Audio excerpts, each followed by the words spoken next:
Okay, dear Dhamma friends, we have come to the second question and answer session in this Kalalgoda English Medium retreat. So I think we have written questions. We will start with the written questions. Theruvan Sarnai Bante. Yeah, Theruvan Sarnai. Altogether, there are 8 questions today. Yes. 5 questions on meditation, 2 questions on Dhamma, and 1 question on a general topic. Yes. May I start with the meditation question? Yes, please. Venerable Bante, when you do sitting meditation, Anapanasati Bhavana at home, Bante, is it all right to switch over to Maitri Bhavana after half an hour? And thereafter, Buddhanusati after 15 minutes? If you do both before Anapanasati, that is much better. Because Metta and Buddhanusati, basically based on the vitakka, based on the thinking. Say, for example, you are reflecting the qualities of the Buddha, or you are reflecting, sort of spreading the metta through words. But on the other hand, the Anapanasati is calming down yourself, completely even stopping the thinking mind, proliferating mind, or sort of applied thoughts, and basically reducing vitakka. So it is somewhat contradicting. If you are doing Anapanasati first and then doing Buddhanusati and Metta, it's the wrong way. So better do the Metta and Buddhanusati first and have a kind of a peaceful mind, and then you can switch to Anapanasati. So basically there are these 4 guardian meditations, Buddhanusati, Metta, Asubha and Maranasati. So those have different benefits. So say for example, Metta giving you some kind of a loving environment in the mind, kind of a lovable environment in the mind. That is much better to have such an environment rather than maintaining some kind of a hateful attitude. So in case your mind is filled with some resentment, some kind of a hate, so rather than immediately going to Anapanasati, it is better to do a little bit of Metta. That's a good antidote. On the other hand, Buddhanusati arouses faith. Say you are giving some kind of lightness in the mind. So mind is in a very happy state after a little bit of Buddhanusati. And Marananusati, say if you don't have much energy, you have no much sort of eager urge to practice, then Marananusati helps to arouse that urgency for the practice. So that is therefore Marananusati also that has that benefit. And Asubha on the other hand, when the mind is in a lustful situation, by going through some amount of Asubha meditation, helps it to come back to the middle situation, kind of to the middle level. It is not that you are going for the negativity, rather if the mind is in a lustful state, so you are bringing it back to the middle state. So there are different benefits. So it is not necessary to have all these 4 meditation, and so in case your mind is already in a good mood, say you are in a very good mood, in a happy mood, in a sort of you have enough energy to practice. So immediately you can start to practice Anapanasati, because Anapanasati will take you for a long distance. Anapanasati has many benefits over the other 4 meditations. So therefore give more prominence to Anapanasati. So in case you are, as I said, in case your mind is agitated and in resentment, you can do a little bit of Metta or Buddhanusati and come back and prepare the mind in a happy state, and then you can begin Anapanasati. On the other hand, if your mind is lustful, now you can do a little bit of Asubha and bring it to the middle situation, and then start Anapanasati. Likewise, based on the benefit, you can practice it. And if the mind is already in a calm, happy state, then you can immediately start Anapanasati. Yes. Venerable Bante, while I am meditating, inhaling, exhaling, time to time I am getting a sudden jerk in my body. Then I realized that there was a short period of time. I felt nothing and suddenly this jerk had happened. Is it normal while meditating or whether I have to avoid it? No, you don't have to avoid it. It is quite normal, but I like to know whose question is this. Your question? Yeah, please. So, for how long are you meditating? Actually, I do inhaling, exhaling.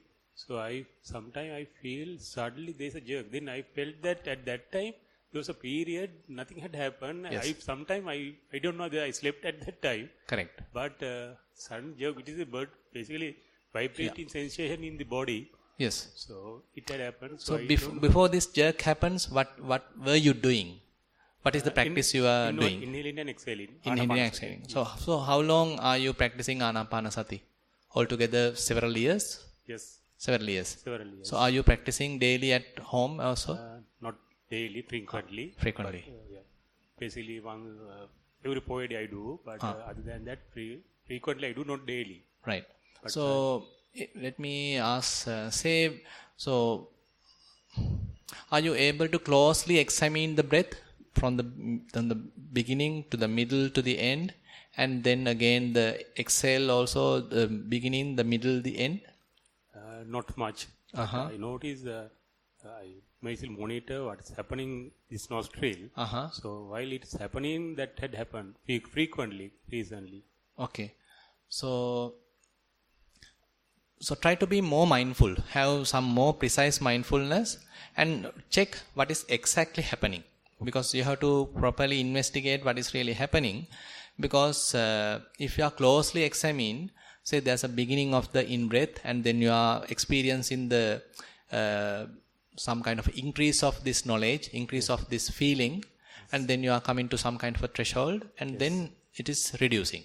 And ultimately it will disappear. And there may be a little gap, even in between the in-breath and out-breath. I noticed that gap. You notice. I noticed that. While you are noticing in that gap, are you getting this jerk or? No, that's why sometimes it's dynamite. I don't know, slept at that time, but suddenly I feel that vibrating sensation throughout the body. Suddenly, like it's a jerk actually. Right. So is it a vibration happening? It's vibration. Vibration happens. Okay. So doesn't matter. So then it's a matter of now there are certain areas of the brain being stimulated through meditation. So such things are there. Say for example, you are meditating, immediately your hand might go a little bit off this. Like that, and again you get some jerk. So those are minor issues in a sense. So later on this will disappear. So as you get used to the meditation, as you are practicing more and more, and these things will disappear, and you come to a kind of a calm, almost calm kind of a situation. So just continue the practice. I continue the same manner. Same thing. So nothing to worry. Just continue. Thank yes. you, Yes. Venerable Sir, for some months I used to put a lot of effort into both the sitting and walking meditation. Though it was strenuous, after some time my mind was focused on my primary meditation object. I was advised not to put too much effort into the meditation, and I found that during the sitting meditation I become sleepy very soon. For the walking meditation, however, I can keep my focus for about 20 steps at a time. Please advise me how to proceed further. May the Triple Gem bless you. So actually, if you feel sleepy while sitting, so sometimes it is quite natural. Suppose in day-to-day life, if you are spending quite a busy lifestyle, then once you are starting to watch the breath, quite easily you might get into this drowsy state. So one option is to spend more time on walking meditation, so that you are spending mindfully and improving mindfulness as much as possible through walking, because it is very unlikely that you fall asleep while walking.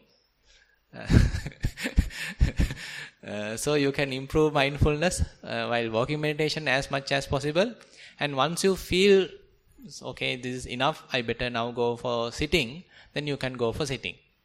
And sitting, of course, is more into the concentration side, and you have to be more into the refined observation of the breath.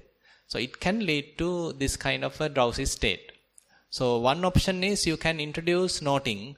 say in breath, out breath, in breath, out breath. Likewise, you can do the noting. But unfortunately, when you are introducing noting, so you are in a kind of a rough state, in a gross state. So it will hinder the process of going deeper, calming down. So, but anyway, it will avoid sleepiness.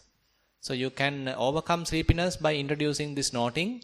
And then again, you have to anyway discard this noting and allow the mind to calm down. So the problem is when the mind calms down and again the breath becomes very refined, very subtle. So we don't have enough mindfulness, awakefulness to be awake even when this refined state, even with this refined, very subtle breath. So that is the issue. So you can only overcome this through the practice. So again and again you have to practice, and more you practice, more and more your mind becomes more and more refined, more and more mindful. And even with this subtle breath, you can be awake. You can maintain mindfulness. So it's in a way challenge. So you should not immediately get up and go to the walking, thinking that no point, I am going to sleep. But you have to allow things to happen. Say you are going through step by step, mind is calmed down and the breath also become refined, and you are trying to maintain awakefulness, trying to maintain some mindfulness, but unfortunately you lose it and go to sleep. Doesn't matter. Okay, after a while again you wake up, again you come back, again you start developing mindfulness, even with this refined breath. Again you might even sleep, again you wake up. So likewise you have to try to maintain very refined mindfulness, awakefulness, even with this subtle breath. So it's a challenge actually, because say for example when you have a gross object, so your mind is active, but when you have a very subtle object, it's very difficult to maintain this awakefulness, mindfulness. It's a challenge. So it's up to you to do it again and again, and even maintain mindfulness or awakefulness with this refined object. There are other, say, strategies where you can use something like you are sitting in a little open environment. Rather than in a closed environment, you can sit in a open environment, and again with some more illumination available, not in a dark, gloomy kind of a place. Rather you sit on a very open and illuminated place. And again, before the sitting, you can drink some hot water, and that also energizes yourself. Maybe a cup of tea can also energizes yourself. So these are the other techniques you can try. On the other hand, improve as much as possible mindfulness while walking. Make use of walking as much as possible. Yes. Most Venerable Bhante, during the sitting meditation session, I was feeling very calm and light, although awareness of the breath was not continuous. Drifted sometimes, but not much thinking. Felt my body swaying sometimes. Suddenly, it seemed like everything stopped. Gal gehuna wage denuna. Not unpleasant, so I felt like an observer. To feel the breath was very difficult. After this feeling of stopping, I felt totally aware of each and every movement. Then I felt like opening my eyes after a while. I did so. It was almost 9 a.m. The session was concluded by you soon after. Please explain, Bhante. Much merit to you for your guidance. May I know whose question is that? Yours? Yeah. Can you explain a little bit the progress or the stepwise process, how it has happened? How this Gal Gahuna happened?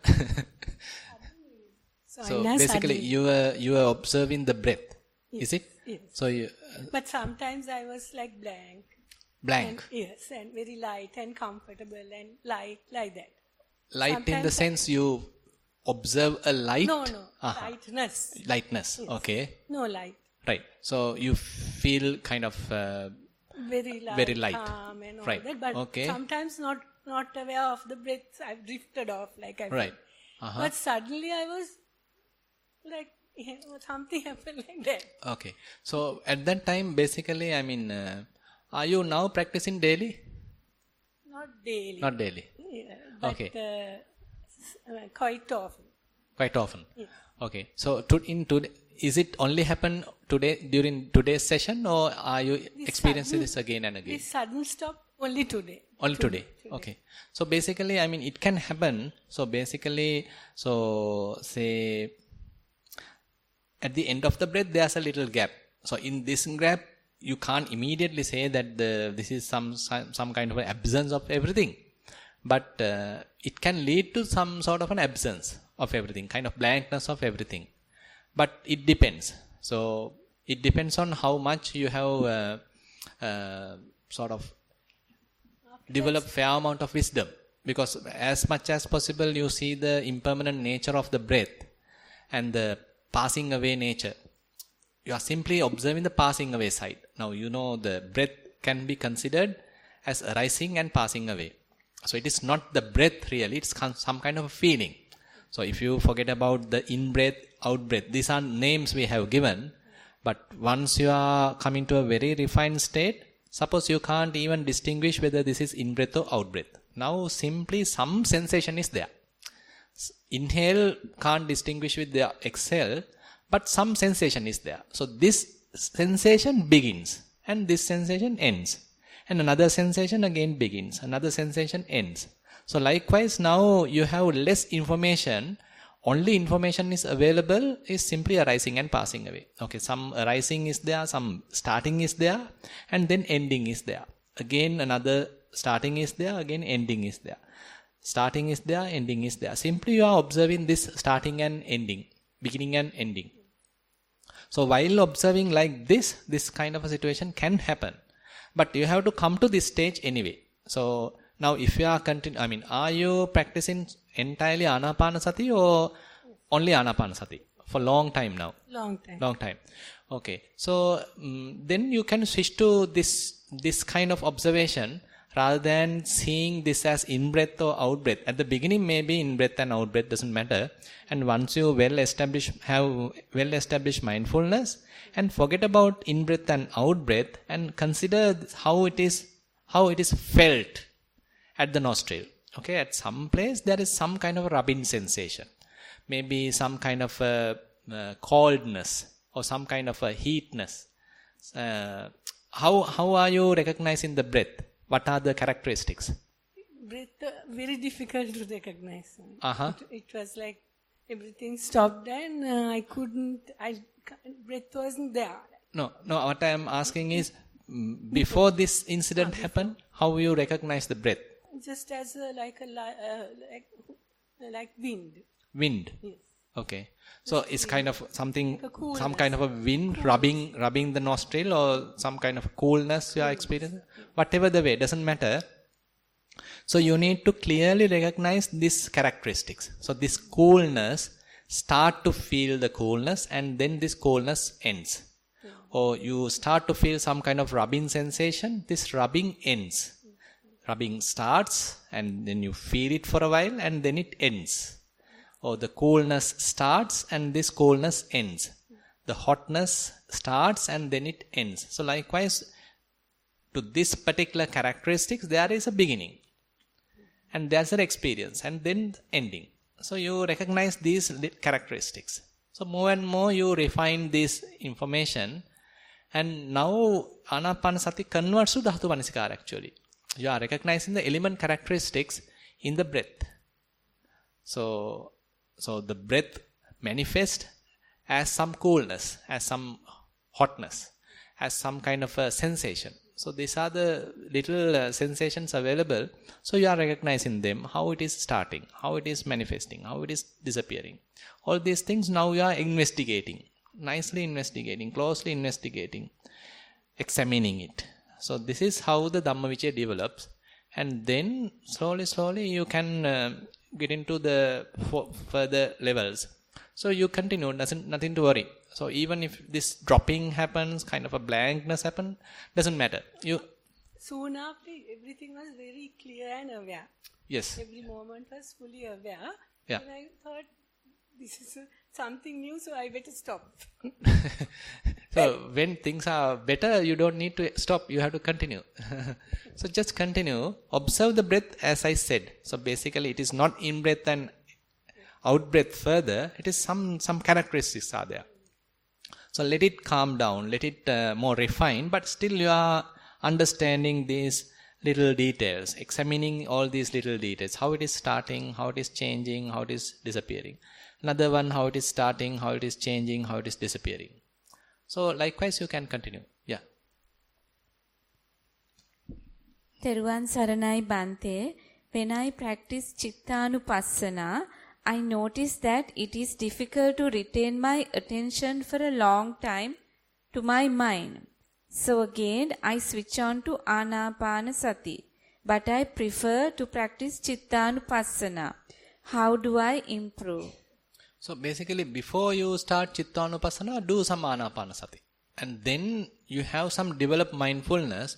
With that developed mindfulness, you can start watching the mind. So basically Buddha advises not to get involved with Chittanupassana if you don't have well-established mindfulness. And if you don't have clear comprehension. Because the mind is very tempting. So the thoughts are very sort of interesting or attractive. Sometimes while we are observing it, so we start to feed it. We start to lose our place, use our mindfulness. Instead of we start to find interest about the thought process. There are various thoughts available. Those are very interesting. Those are very attractive. And one of those thoughts catch our attention. And ultimately we become weaker and weaker. This thought becomes stronger and stronger. And we are being absorbed to this whole process. Now we are in a dream. Now we are in a proliferation. So that is where Buddha is advising. So first establish very well in mindfulness. You have to have clear comprehension, sampajanya. And then slowly observe the mind. Start to slowly observe the mind. Now thoughts are coming and going. And you are not participating. You are looking like as an external person. Even though you consider it as your mind, the thoughts are not yours. Thoughts are coming and trying to tempt you, trying to catch you. And you are not promoting them. You are not feeding them. You are not nourishing them. So they start to fade away. The very moment you lose your place and when you start to nourish them, then you lose. Then you again being sucked by the thoughts. So this is the tricky area in Chittanupassana. So therefore it is always better to practice fair amount of walking meditation, establish good mindfulness and maybe little bit of Anapanasati, establish good mindfulness and then slowly look at the mind. So otherwise we'll get caught to the thought process. Yes. These questions are on Dhamma. Yeah. Theruvan Saranai Venerable Bante, could you please explain the terms Saddhanusari and Dhammanusari? What is the difference between these two states and Sovan Magga? Are these states a prerequisite for a Sovan Magga? May you attain Nibbana in this life itself. So there are 5 faculties Buddha has mentioned. Saddha, Virya, Sati, Samadhi, Panya. Saddha is the faith. Virya is the effort. Sati, mindfulness. Samadhi, concentration. Panya is the wisdom. So when we are developing meditation, basically, so these are the faculties we are recognizing. So this we have, but very much in a very diluted state, in a very weak state. Now we have to develop saddha. We have to develop effort. We have to develop mindfulness. We have to develop concentration. We have to develop wisdom. So this is the process that we are doing. And in the meantime, we are weakening the defilements, weakening the hindrances. Kama chanda, the sensual pleasure, sensual desire, ill will, sloth and torpor, doubt, restlessness. These kind of negative processes, negative attitudes, we are reducing. In the meantime, we are increasing the positive attitudes, positive qualities. Faith, effort, mindfulness, concentration, wisdom. So this Saddhanusari person has more faith. So that is where he still hasn't experienced much from the Dhamma, but he has a lot of faith about the Buddha, about the Dhamma, about the Sangha, about the teaching. So he has a lot of faith. So out of faith he is continuing. As much as possible he is practicing out of faith. On the other hand, the Dhammanusari person has more into wisdom. So he is into inquisitive mind, kind of inquiring mind. So what is this? So what are these mental states? What are these, say for example, Vipassana knowledges? So he is more inquiring, more attracted towards the teaching to test for himself. So how I can develop these kind of qualities in the mind? So what are these qualities? What are these different knowledges, Vipassana knowledges? So likewise, he is investigating. Investigation also leads to the progress, leads to the development.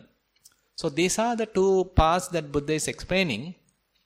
So both are developing indriya, these faculties, and one leading through the saddha, faith, another one leading because of the wisdom. So one actually, during the Sotapanna, it is typically said any of these two can come to the Sotapanna state, and one coming through the wisdom and another one coming through the saddha. And actually we can't define that we ourselves completely are, say, faith guided or wisdom guided. That also can switch.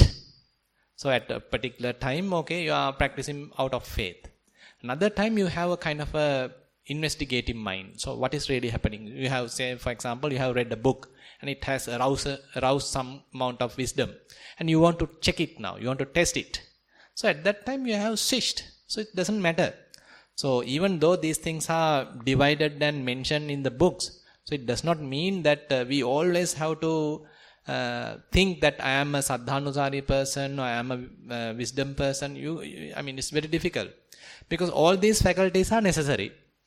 Say when your mind sort of in a gloomy state, in a kind of a drowsy state, in a lethargic state, you have to increase effort.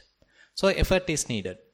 And when you have lost the faith, then the faith has to be aroused. The faith is needed. And when you don't have enough energy, or rather the wisdom, so this wisdom has to be aroused. So likewise, all these faculties are necessary. So the one who has started to develop these faculties, indriya, are the ones who are Saddhanusari and Dhammanusari. So some information, if you like, are available in Chula Gopalaka Sutta. I think it's in Majjhima Nikaya. So you can look at that. Chula Gopalaka Sutta, where Buddha is explaining this situation, how it's a very beautiful simile Buddha is giving. He is telling that there's one cowherd. So he has a big herd of cows, and he has to somehow cross a river. So he is very intelligent. So he finds the most narrowest place to cross the river. And there also he is asking, or he is allowing the most powerful cows or bulls to cross the river first. So they immediately cross. They have no issue at all, because the cowherd has found the shortest path, the most, say, shallow place. So the bull cows, and they easily cross the river. And then Buddha says the next group, they find the young cows. Okay, they also, doesn't matter, they also cross the river. And then the very cattle, the baby, cattle, baby cows. So basically Buddha says, according to the sound of the cows, the mother cow, they also somehow cross the river because of the proper selection of the place. Everything depends on how the cowherd has selected that very narrow and shallow place to cross the river. So that is the skill of the cowherd. So likewise, Buddha is telling, so I have shown the path. I have shown the correct path. I have shown the direct path. This is the Noble Eightfold Path. So even there are the ones who are very skillful, so they easily will cross. They are the, say, Arahants, Anagamis, they easily cross. And there are other ones, that is Sovan, Sakadagami, they also easily cross. That is very much like the youth level. Saddhanusari, Dhammanupasari are like the cattle. So they also somehow cross because Buddha has given the direct path. So this very beautiful simile Buddha is giving in this Chulagopalaka Sutta. This Saddhanusari, Dhammanusari terms are introduced there. Yes. Venerable Bhante, Theruvan Saranai, I have a question, but it's not regarding meditation. So please excuse me. My question is, please explain Hetupala and Karma Vipaka. Are they same? Or what is the relationship between them? How do they affect our rebirth? Please kindly explain. Theruvan Saranai. Hetupala is typically the Paticcasamuppada. So what is one of the most important teachings of the Buddha, and that is something you need to understand in this very life, or in this life itself.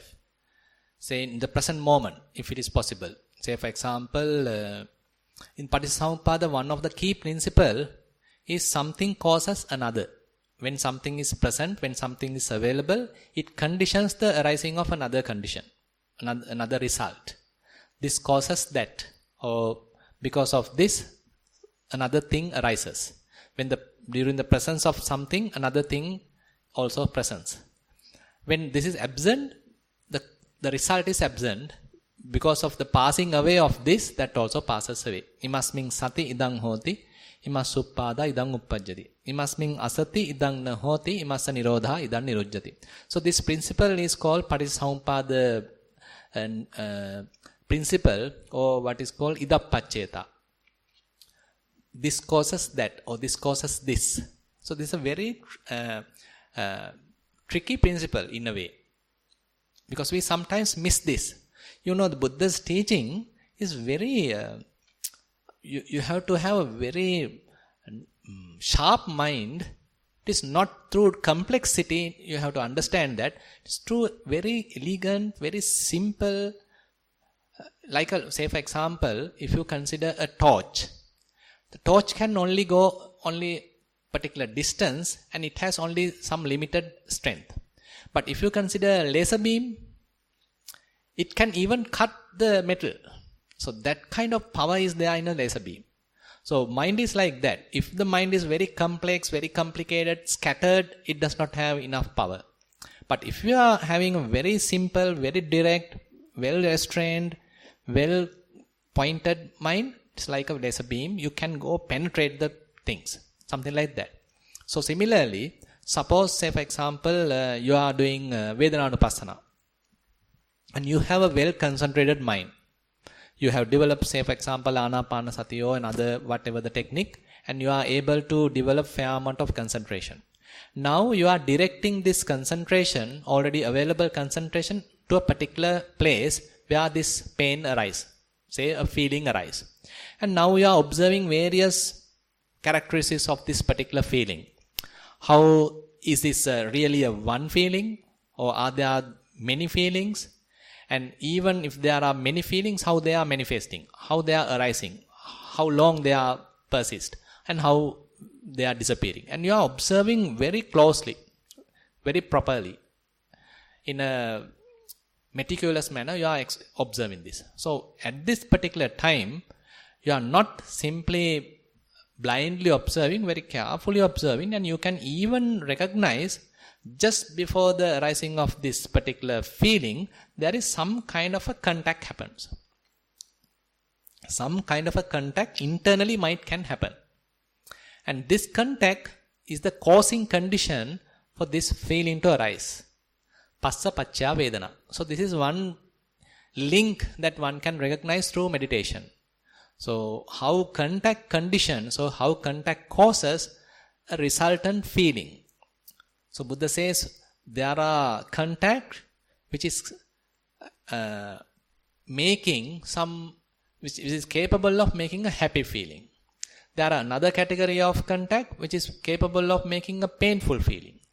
And there are other category of contact which is capable of making neither happy, neither painful feeling. That is the neutral feeling. So these are the three categories available. So when these respective contacts are available, respective feelings are arising. So if one can recognize this, so this is the key principle that one has to understand. So something causes another one. So this is one area. And on the other hand, in a very mundane way, we can understand, say for example, you are doing walking meditation. And your foot, before touching the ground, you don't feel much. But at the very moment it touches the ground, when the contact happens with the ground, now you immediately feel some kind of a, say, considerable feeling, considerable sensation is there. So this contact has caused this feeling. Contact has caused this sensation. So this contact is the condition or the cause, and the feeling or the sensation is the result. So you can recognize this. So understanding this key principle is quite important, quite interesting. And again you might be able to understand when there is no contact, or when the contact discontinue, the feeling also disappear. Feeling also discontinue. It also disappear. So likewise you can understand this cause and effect relationship. And on the other hand, when you start to look at the mind, that is where more and more information are available. How a particular feeling causes some kind of a craving. Say there is a beautiful, or say some kind of a happy feeling arising, and immediately we have a liking to that particular feeling. We desire that feeling. So this feeling has conditioned tanha. Feeling has conditioned craving.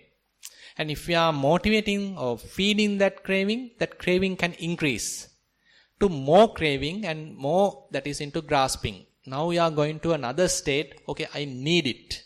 I want to experience that. I want to have that. So now this wanting, grasping is there. And once grasping is there, and you are observing this process within the mind, and once grasping is there, mind now shifts to an entirely different state. Say for example, your mind was in a very neutral, unassociating, very free state, but now, due to some feeling, there is a happiness. To this happiness there is a craving. This craving you have fed, it has become clinging or grasping. And now mind shifts from this neutral state, and now it is into a artificial kind of a transient state. Now you are in a different state. So now you have lost your baseline.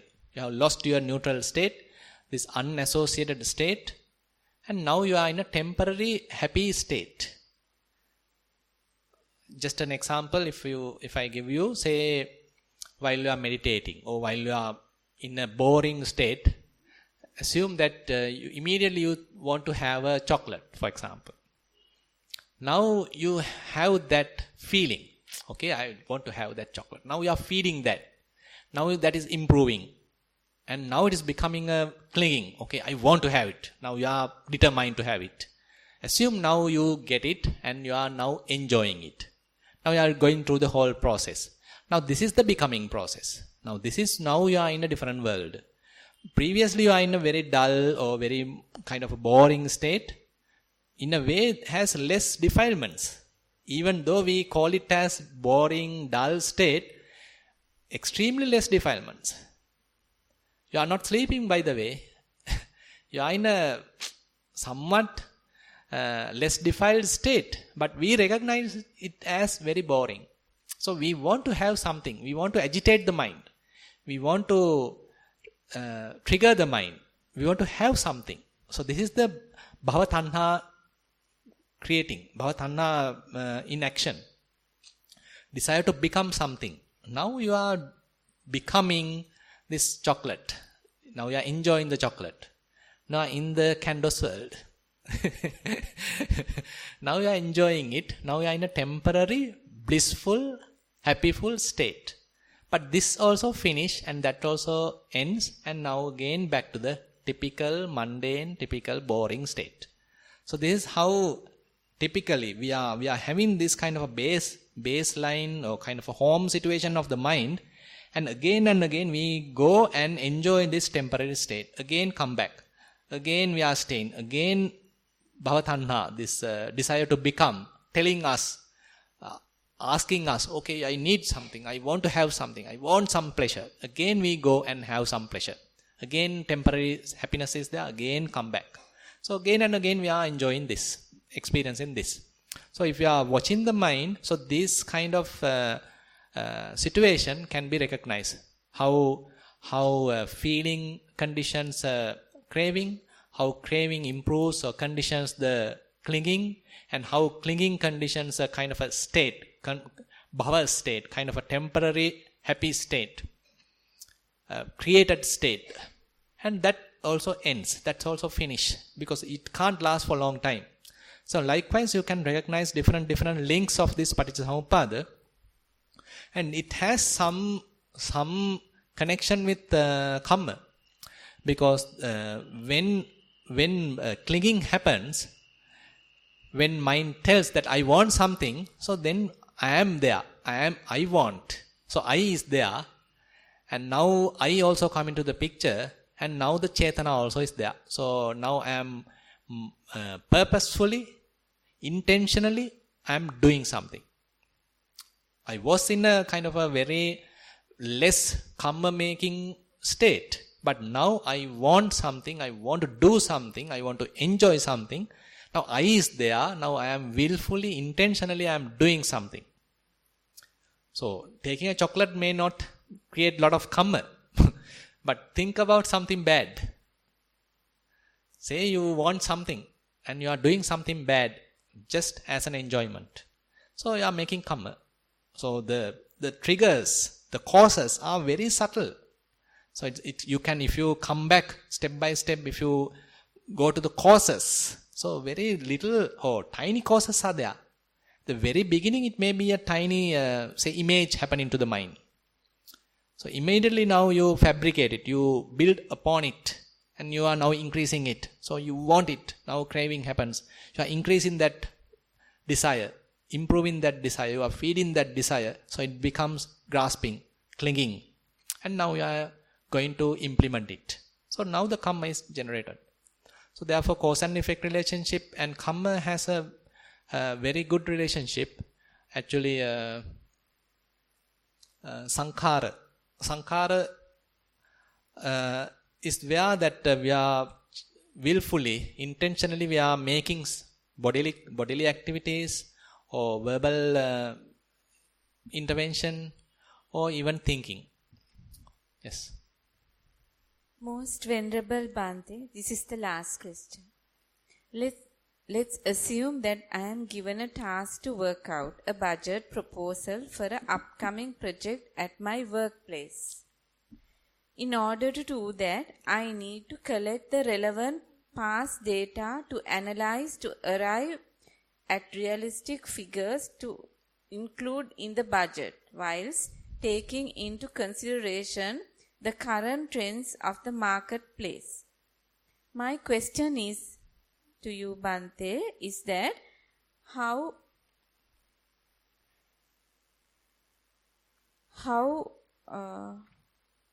best you could apply the mindfulness concept in a situation like this in an office setting, as the main focus of mindfulness is to be at present and not thinking of the past or the future. Your kind clarification in this regard is greatly appreciated. May you get the blessings of the Noble Triple J. Yeah, actually, if you are using a computer or some device to do this, I mean, you can maintain mindfulness because your mind is less involved. So all these data are simply data. So suppose for several years you have all statistical data, all the market analysis and all this data are available. Now you have a kind of a software and you are simply feeding those data to this particular software, and now software is giving you the result. Very easy. So you can mindfully do it. But assume you don't have a computer and you have to mentally do it. That is a very challenging task. Actually, then you are involving. Then you have to think a lot and how these data have to be managed and all these things, planning, designing. It's a very mind-consuming task, brainstorming task. So it is very difficult to, there are certain tasks, unknowingly we get involved too much. Say for example, suppose you are given a very easy task. Say in the morning you all are sweeping. It does not involve a lot of thinking. So you can, without thinking, while keeping the mind free, you can do this sweeping. Actually, if we are practicing Chitta Anupassana, for example, you should try this. So how can you maintain a free mind, unassociated mind, while doing this kind of an easy task? So you can allow the body to sweep and your mind is in a restful state. You are not thinking anything at all. No thoughts at all. The body is sweeping. But on the other hand, this question, say you have a lot of things to think, to plan. So some data are available, but you are the ones who have to decide, okay, what are the important data, what are the not important, unimportant data, and what are the most critical data. So likewise, you have to take a lot of decisions, make decisions. And you have to do the calculations, analysis also, say within your brain. So it is very difficult. So how much brain power is there, how much thinking is involved. So all these things consumes fair amount of your participation. So this is where some stress being developed. So during day-to-day activities, suppose you have to invest a lot of your thinking power. So fair amount of stress being developed. So can't help. Basically, there are certain such activities requires our participation, requires our thinking ability, our decision-making ability, our, say, brain activities. So, and it creates fair amount of friction, fair amount of tension. And later, at a different time, so then you simply have to again free the mind. Say if during the evening, so you have your own secluded time, seclusion, and you become alone and simply again observe the mind, how much friction has created that particular task, how much tension has created that particular task. You are in a kind of a strain, you are in a kind of a tense situation and you can feel it. And various thoughts are coming, various plans are coming, and the decisions that you made are again and again repeating in the mind. So many things are there and you simply have to allow them to come. So you have to be very cautious, very patient, but still very mindful. And all these thoughts are coming to the surface. You recognize them, not feeding them and allowing them to pass away. Another thought coming, you are recognizing it, again allowing it to pass away. Another thought coming, recognizing it, allowing it to pass away. So take time. So this is how you have to heal yourself. So day-to-day activities actually creates this much various kind of tensions, and you have to have your own time to heal yourself, to again establish mindfulness, again free the mind, and at the end of the day, if possible, you are again sleeping with zero balance, if possible. So that is the best way. Yeah, so those are the only questions we have received. If anyone else has any other question, we have some time, or else we can wind up the session.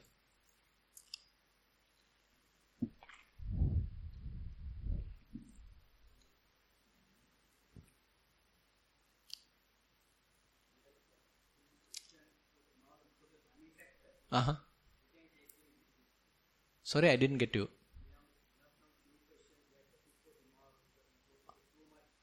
So if we can take some of them, yes.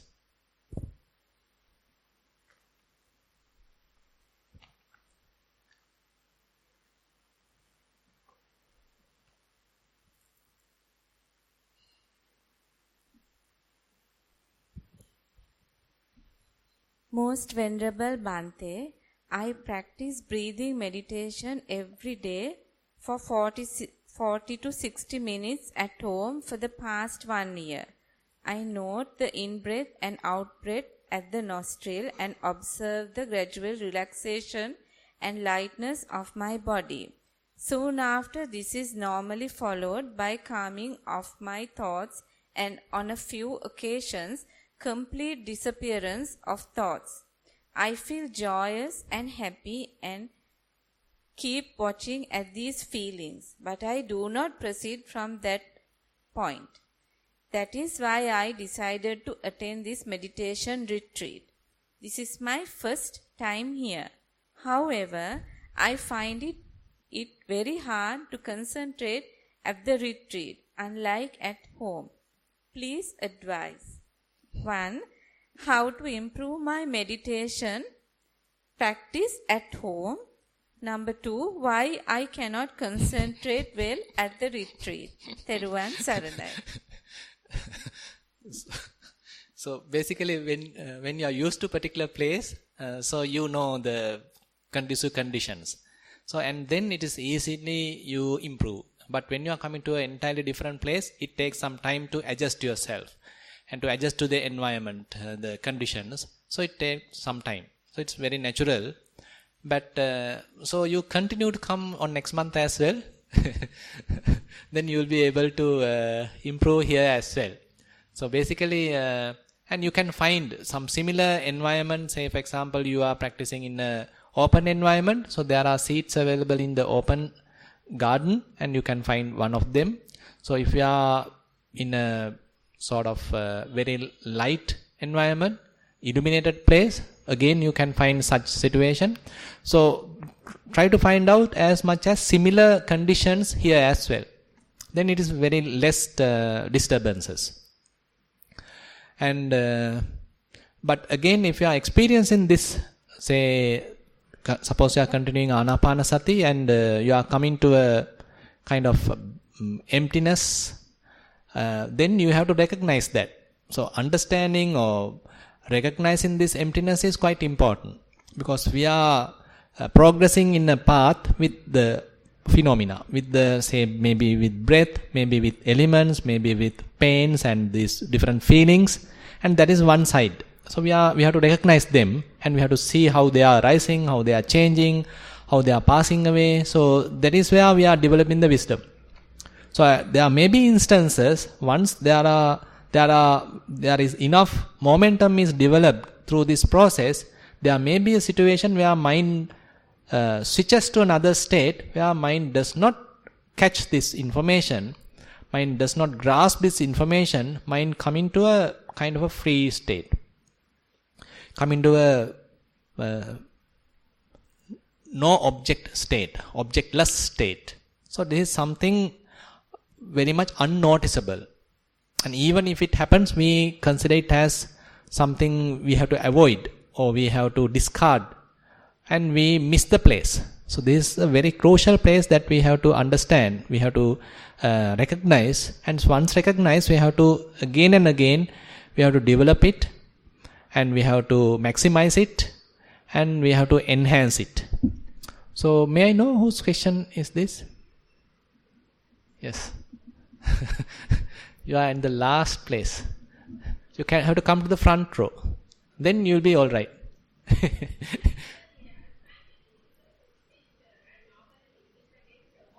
I see. So while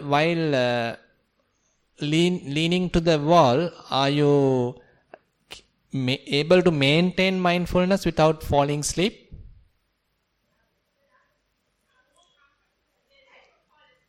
Yes. Sure.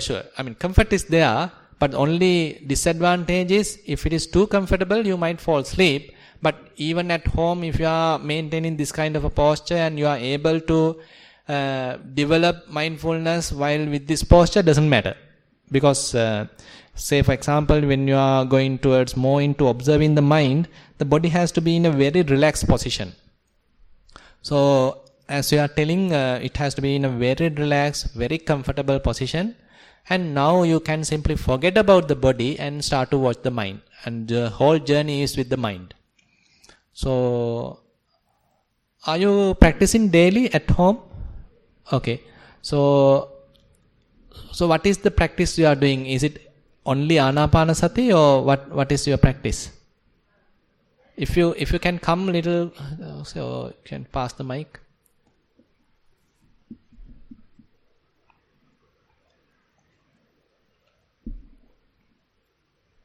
Yeah.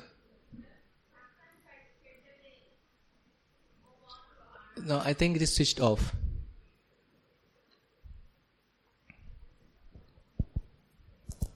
Sorry. Yeah. Yes, sometimes I do Anapanasati straight away. Yes.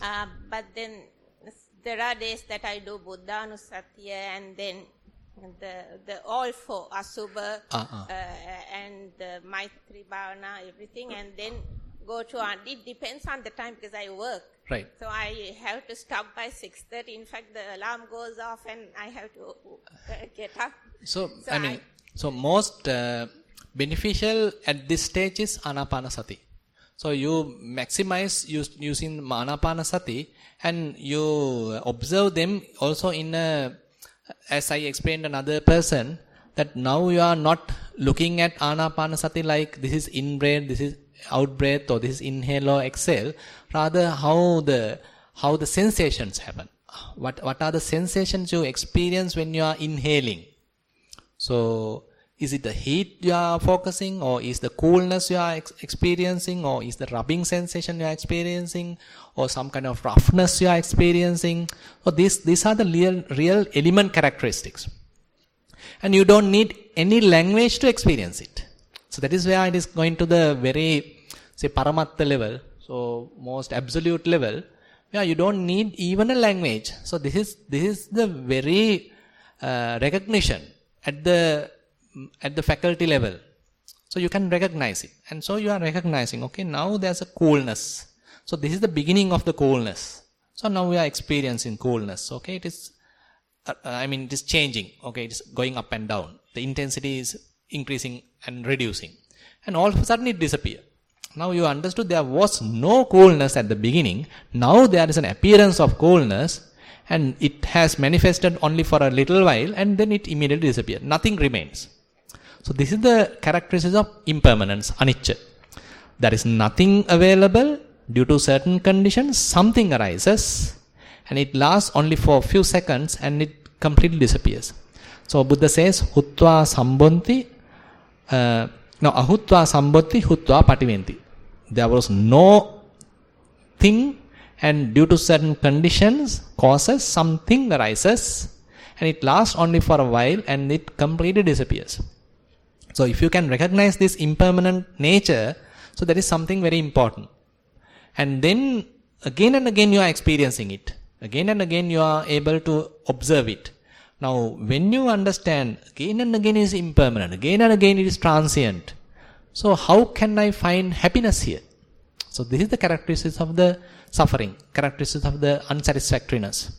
And all this process happen without your intention.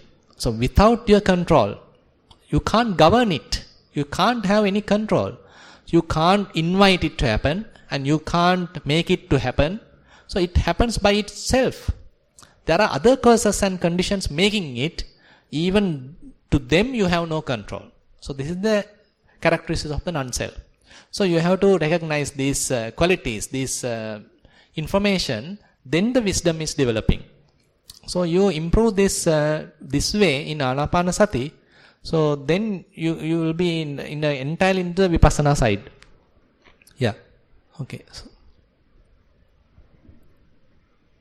any other question? That's all. Okay. Then we can finish them. And tomorrow we will have something else. Yeah. Yeah.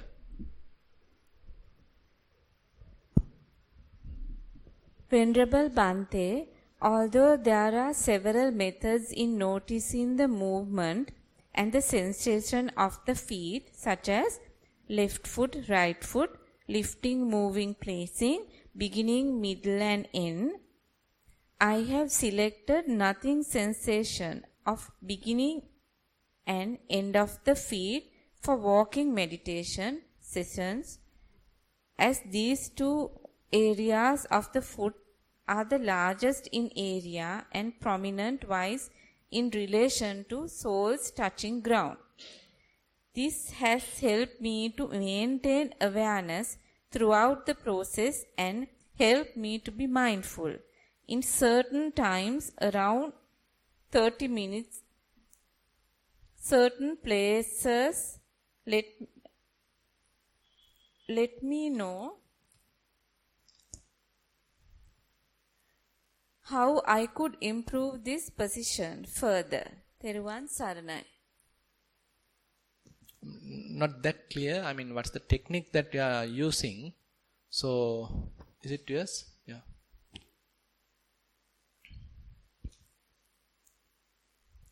So, instead of, say, lifting, moving, placing, you are using I'm just concentrating on the beginning and end rather than making it very complicated. Right.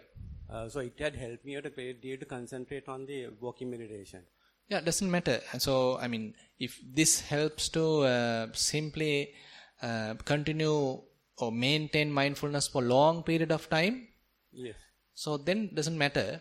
But only thing is it the only thing that you are doing throughout? Initially, I was starting from left and right. Then, yeah.